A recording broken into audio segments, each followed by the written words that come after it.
Hey y'all, so I was just pillow talking with God, and I was reading Matthew 10:36, which says, "A man's enemies is from his own household." And then God took me to read about Joseph.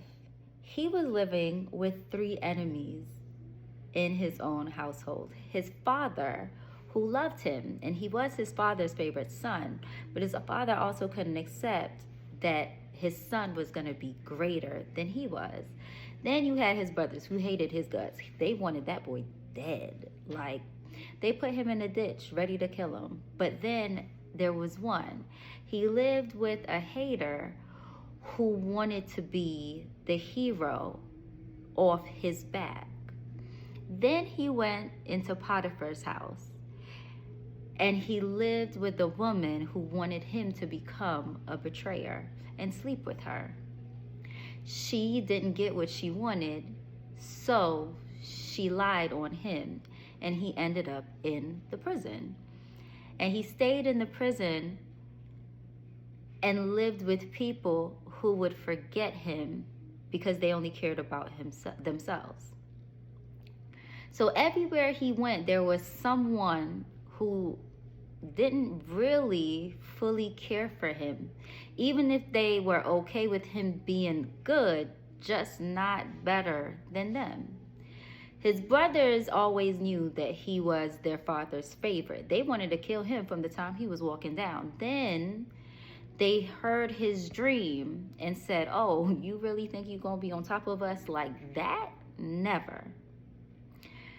But then God said and reminded me of the scripture, "Thou preparest the table before me in the presence of my enemies." And that is exactly what he did. After all of the isolation period Joseph went through, his brothers and father had to come to his table. His brothers begged him for forgiveness. The father who loved him had to see him differently now. He wasn't just his child, and he did deserve for his father to bow down to him. He was second to no other than the king. And when you are God's favorite in whatever area he makes you his favorite, you will be second to no other than the king. Jesus was second to no one on this earth. We, as God's people, are not second to those who hate us. We are second to no other than the king. So whatever struggles, whatever battles, whatever you are going through in your isolation period, you needed your haters around you. But God isolates you from them so he can lift you up above them and set your table in their presence. Not everybody gets to sit down, because we never hear about Potiphar's wife ever again. But sometimes we live rent-free in people's head. And while we sitting there eating at our table, we're still on their minds.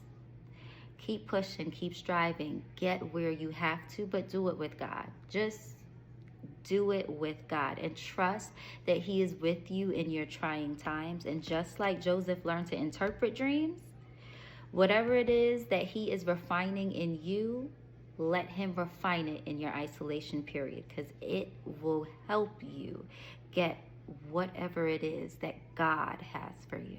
Okay? Bye. Hope this helps somebody.